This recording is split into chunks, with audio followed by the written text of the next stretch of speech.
do, baby.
Instagram, good afternoon. We're also streaming live on YouTube, on Facebook, on LinkedIn, on X. This is the day that the Lord has made. We are rejoicing and we are glad in it. Good afternoon, ladies and gentlemen.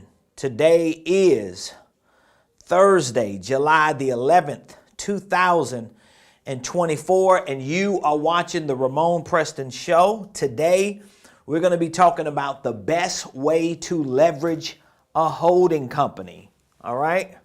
That's what we're going to be talking about. The best way to leverage a holding company.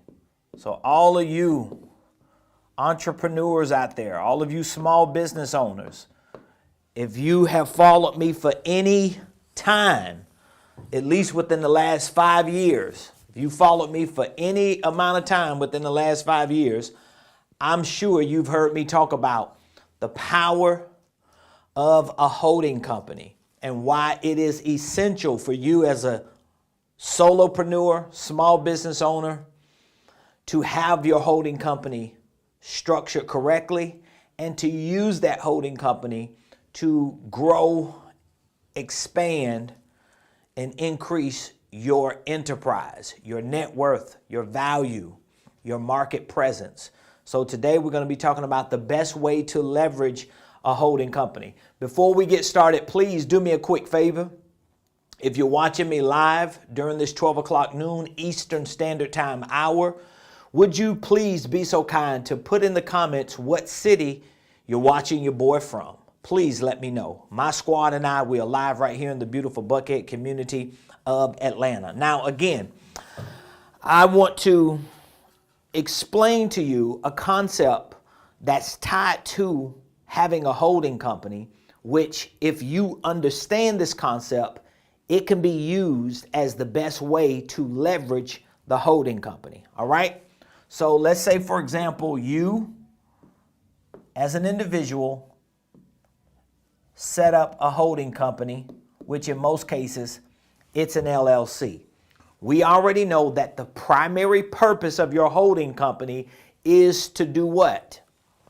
Well, it's in the word. It is to hold.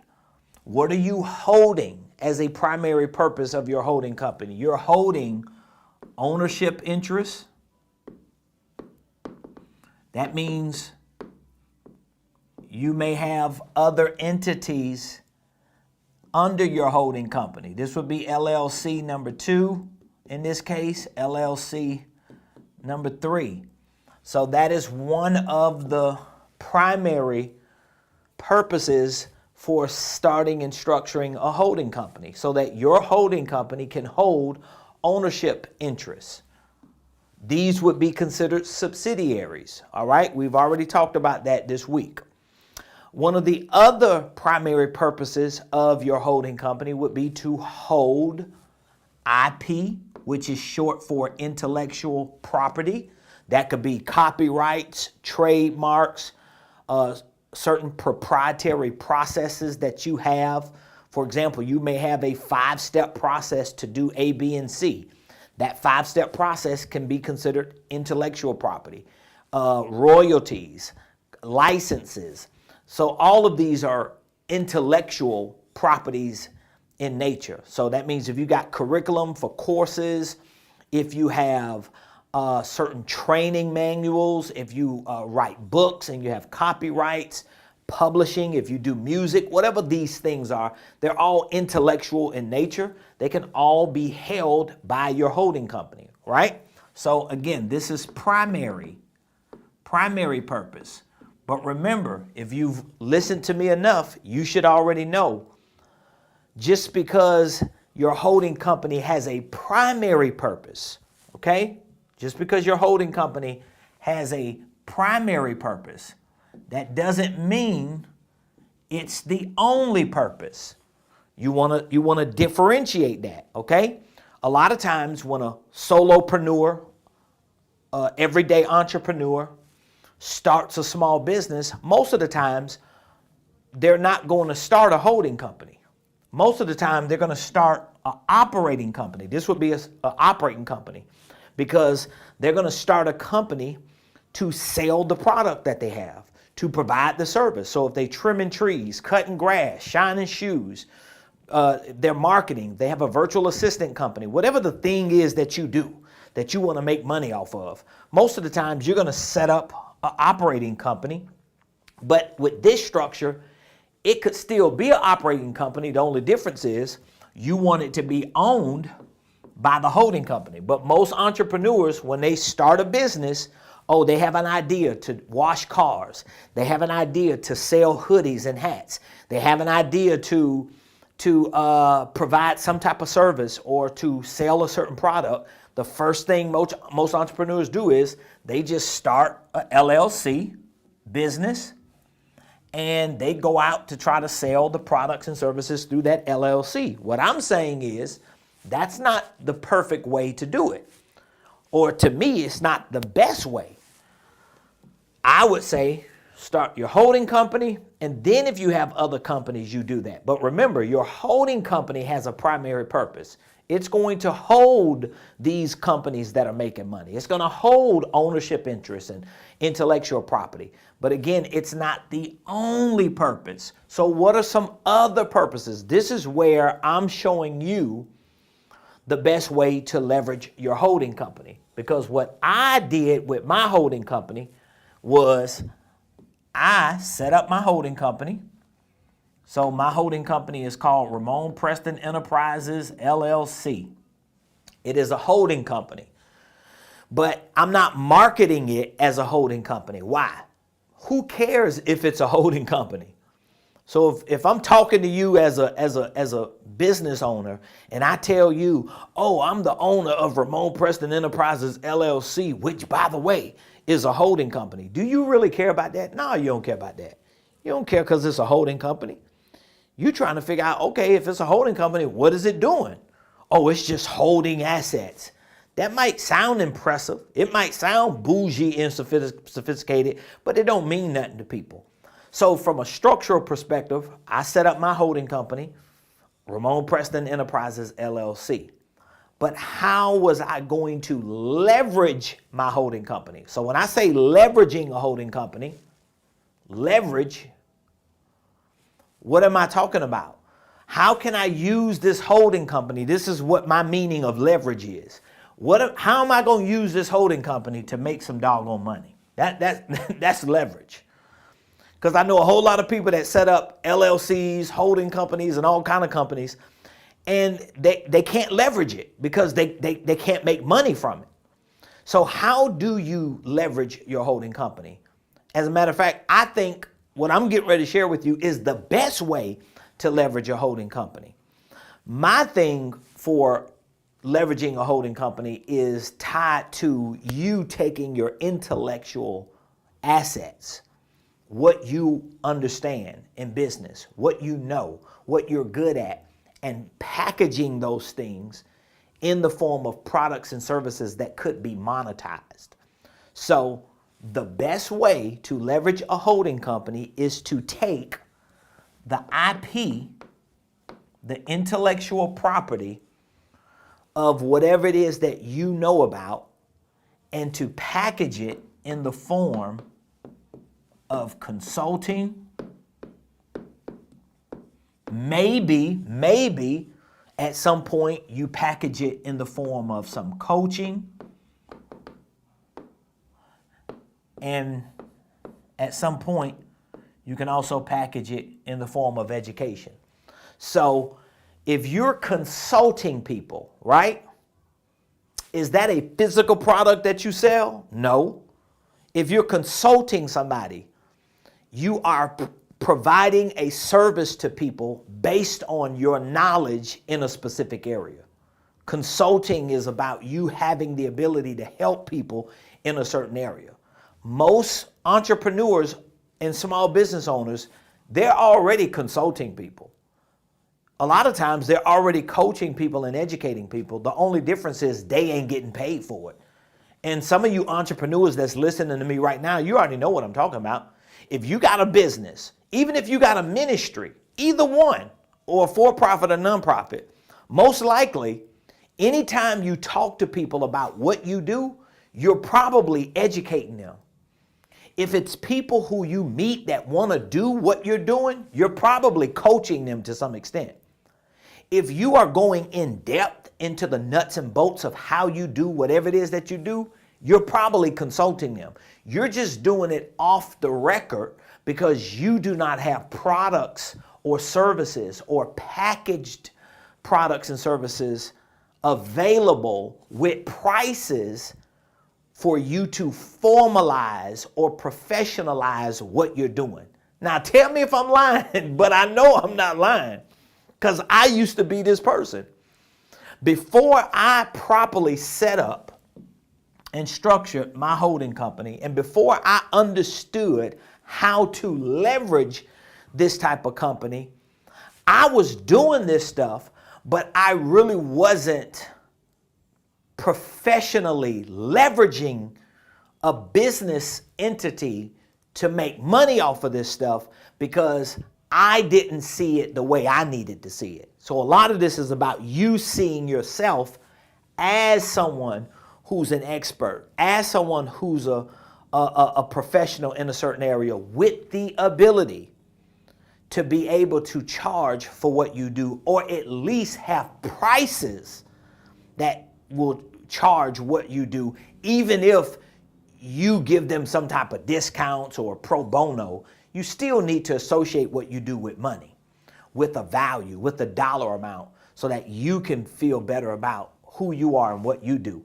This is the best way to leverage a holding company. Now, again, some people will say, isn't a holding company purposed to hold assets? I told you earlier, the primary purpose of a holding company is to hold assets, whether it's ownership interests of businesses, intellectual property, copyrights, LLCs that have real estate in them, whatever the assets are. Yes, that's the primary purpose, but it doesn't have to be the only purpose.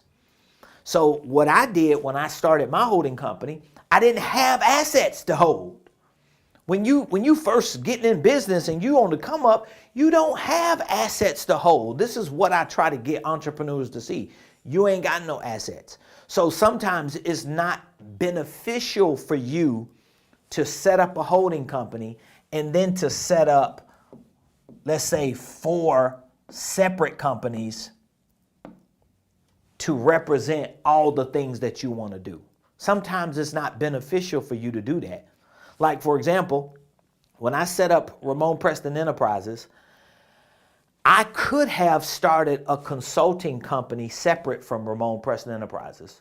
I could have started a coaching company separate. I could have started an educational company separate.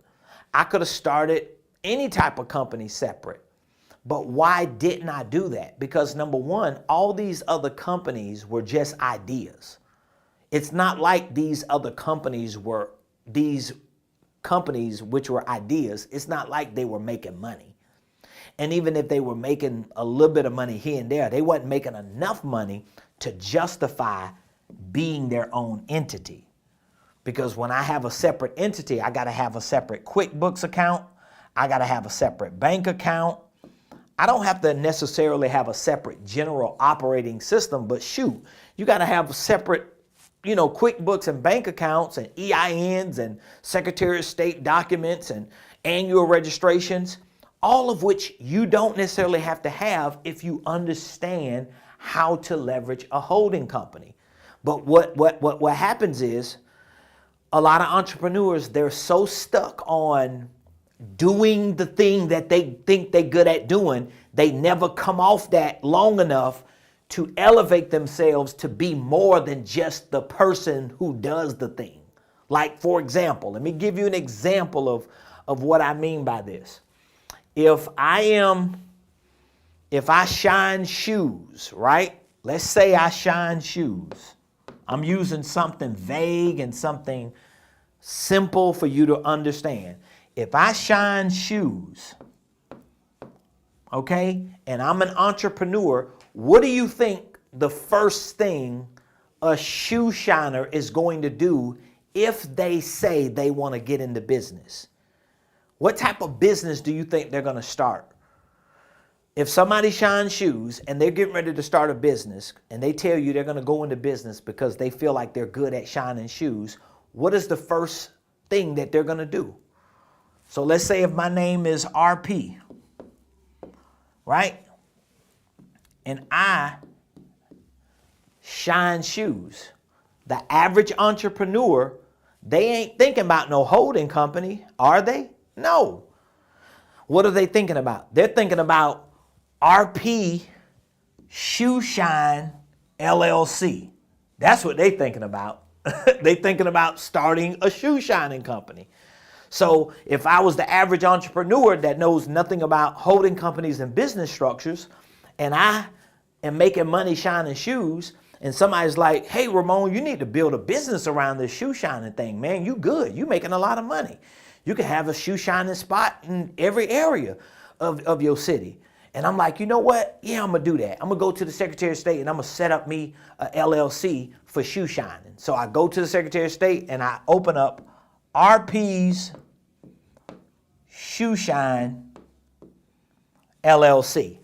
That's what the typical entrepreneur is going to do. But for me, this entrepreneur is missing a lot of other opportunities to make more money. And because they don't understand holding companies, they don't understand leverage, this person is going to be stuck just shining shoes because that's what they're good at doing. My thesis or my philosophy or my belief and idea about business is if I knew before I started this what I know now, which I've never done this, I'm just giving this as an example. If I'm RP and I shine shoes, I'm not going to start at first RP Shoe Shine LLC. I may start my holding company first. Okay? I'm going to start my holding company. And then I'll start my shoe shining company, LLC. So my shoe shine company sells the shoe shining service. That's one service. But I'm going to leverage my holding company because I can also provide and offer shoe shining consulting. You get what I'm saying? I can create courses on shining shoes. All of these things could be ran through my holding company as intellectual assets. So even though I'm good at shining shoes, I can also get good at helping people learn how to shine shoes. That's a whole different business. That's a whole different service. And this is what I try to tell entrepreneurs about setting up a holding company and how they can leverage the holding company, because you have other assets like intellectual assets, ideas, how you do the things you do.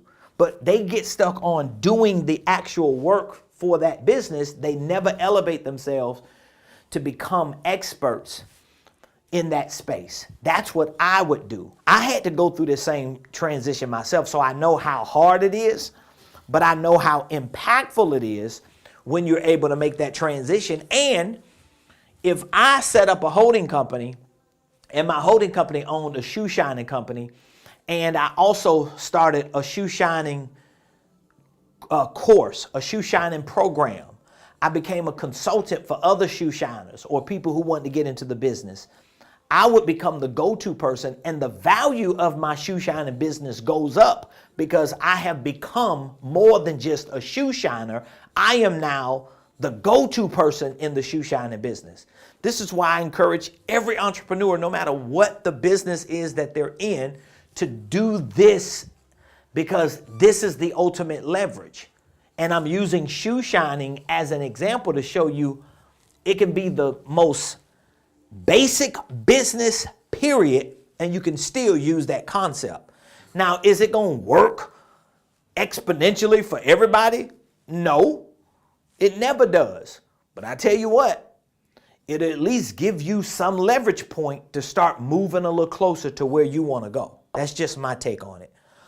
MJ in the chat says the Corporate Transparency Act and any good locations for virtual mailboxes, and a quick example of signing for a subsidiary EIN and LLC under a holding company. Corporate Transparency Act, I don't know if it's a question you have about that, but I think they're fighting to try to stop it. You know, I think it's a whole bunch of litigation going on with it. But to my knowledge, if nothing changes, you're gonna have to, what is it, FinCEN? You're gonna have to register your business. Any LLC that you own, you're gonna have to register it because of that Corporate Transparency Act. I've spoken to a couple attorneys who said that they're waiting to submit all their paperwork to the end of the year, but they're attorneys, so they can do that. But they said they're waiting because they are hoping this is reversed, so it won't become a thing. I don't know how,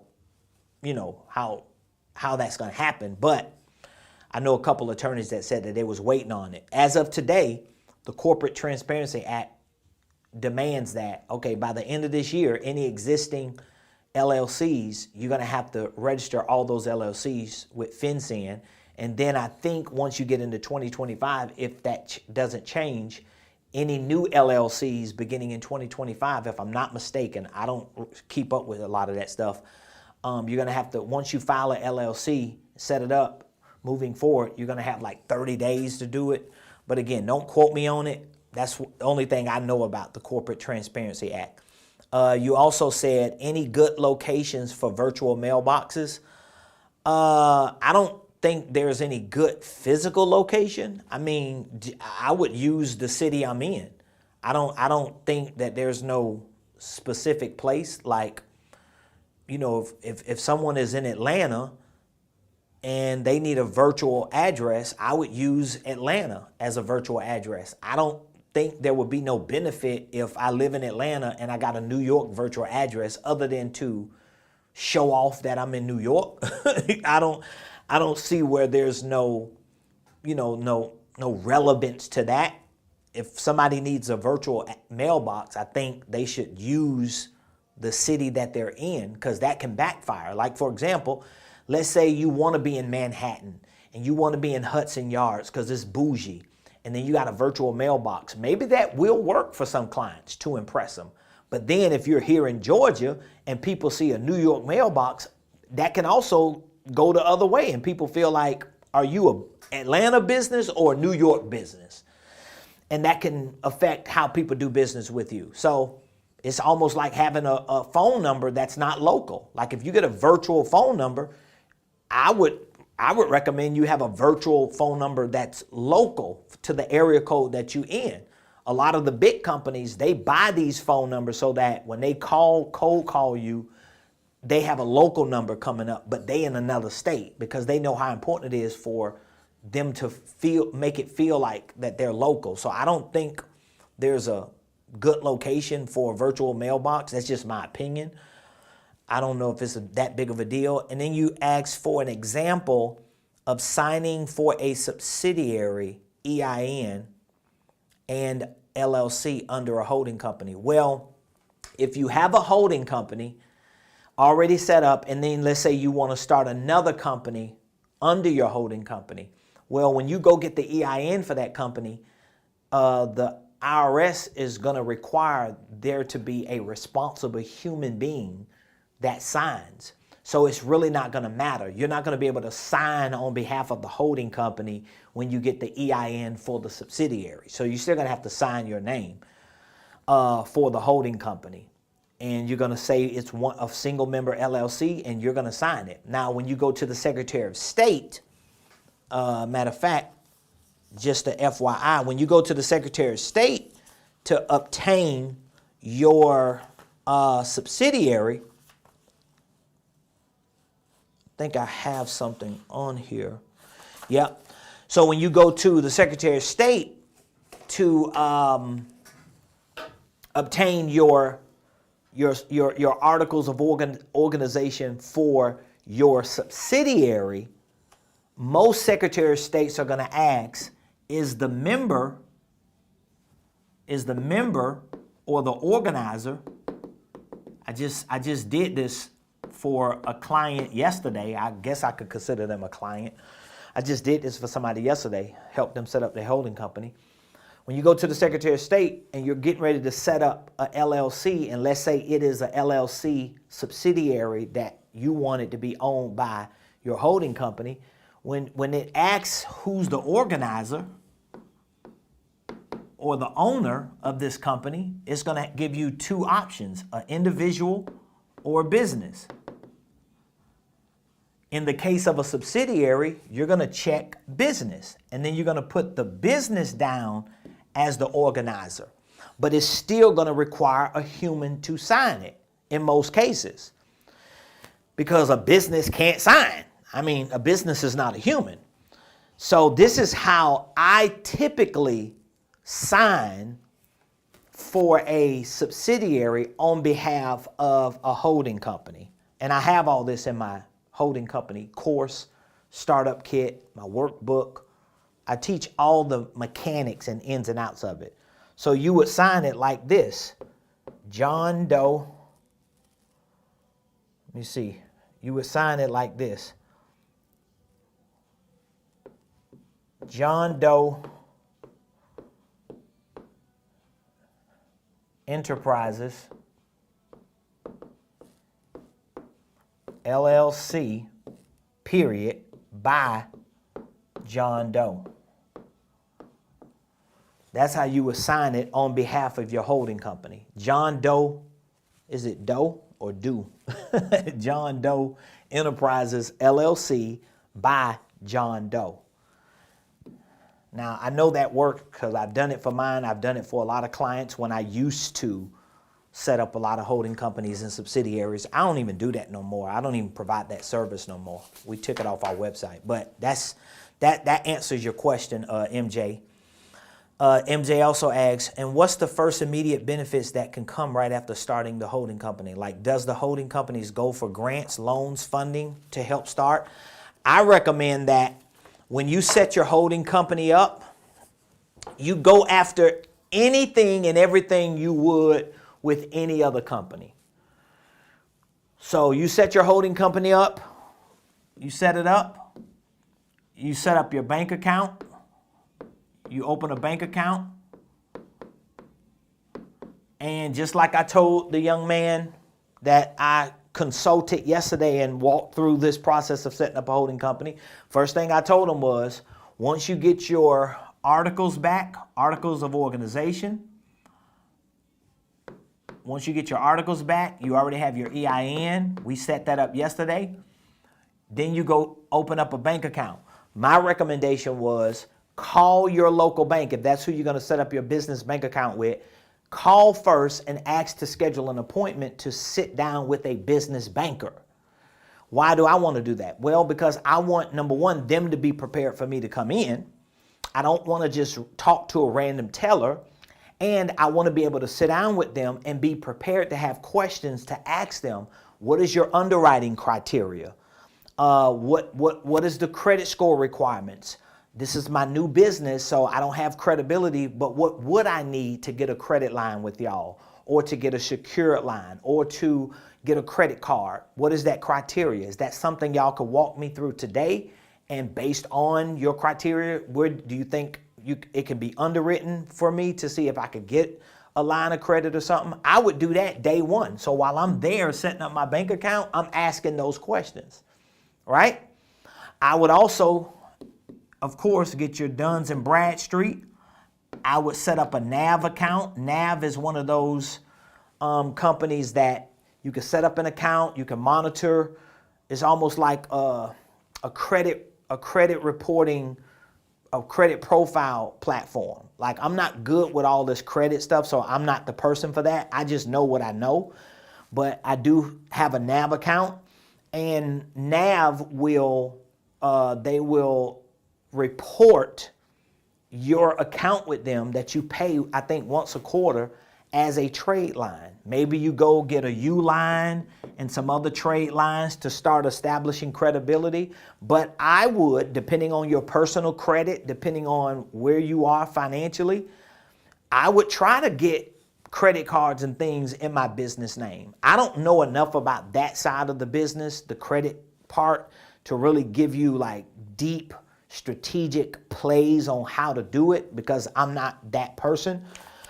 I'm more of the structure, the system, the engineering of the business type person. However, I do know that these are some of the first steps that you should take. And just to answer that question more specifically, I would go for the loans or the funding. You know, I had a client one time. We helped them set up their holding company. We helped them set up like 2 or 3 subsidiaries. They had 1 or 2 existing LLCs that we transferred under their holding company. And so they ended up with like, you know, a holding company, and they had like several subsidiaries. And that was one of the questions they asked. Like, we want to go get some money. What approach should we take and through what business? I was like, shoot, try them all. Matter of fact, call the banks and let them know what your structure is. Tell them you got a holding company, what the age of it is. Tell them you got other LLCs under it, subsidiaries, what their ages are, and see what their underwriting criteria was. And I think, if I'm not mistaken, it was a couple of years. I think when they did that, one bank told them, we can't use the holding company because it's new, but we'll use LLC number 3 because it has the most history and it's making the most money right now. We'll use that and leverage it to give you money. So a lot of times it's just about asking the bank. That's why I like for people to go and sit down and talk with the business bankers, lenders, have those conversations, because those of us who are on the internet running our mouth, we can tell you anything. But a lot of times what we telling you might not work for the general public. It might not work for everybody because there's some stuff we missing. That's just like somebody telling you, okay, I walked in the bank and I got $25,000 from the bank. And this is a new business that I just opened 2 weeks ago. You can go do the same thing. Well, not necessarily, because they're telling you that, but it's not like you showing me your application. Are you a personal guarantor? Do you have a 720 credit score? Some pieces of information might be missing that I don't know. Maybe you use the leverage of a other business that was 15 years old to give you that leverage or whatever. I don't know. So MJ, and last question, is more than one bank account for income, outcome, tax, employees, outsource, profit, etc. important? And if so, which? I haven't been disciplined keeping money in one for one. I know there are some people that ascribe to that in terms of multiple bank accounts. It's really, I think it's based on personal preference and, to your point, personal discipline. There are some people who might not be disciplined and they need 5 different accounts. I think it was a book I read. I think the book is called Profit First. Don't quote me on it, but I think it's Profit First. It was a book I read. It was a good book. And the philosophy and concepts that the author had was powerful. But I think one of the philosophies was to have about 4 or 5 different accounts. One for taxes, one for expenses, one for income, one for saving, one for investing. I personally don't run my company like that. But again, maybe it's because I'm a numbers person and I stay on top of my numbers. So I'm on top of my numbers every day. My wife is on top of our numbers every day. One of my main key team members here on top of our numbers. I have a tax strategist who has a firm who has 2 or 3 people that have access to our QuickBooks.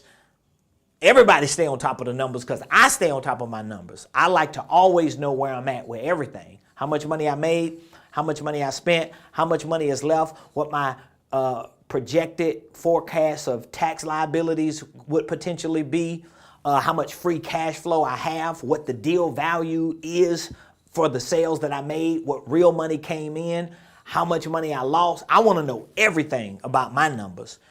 So if you're not like that, maybe it's easier, but you still got to deal with the administration and the management of, okay, I made $1. I need to put a quarter here, a quarter there, 15 cents here, 12 cents there. You still have to do that. So there is another level of responsibility you have with that. I don't ascribe to it because I don't need that many accounts, because I stay on top of my numbers to know what needs to go where.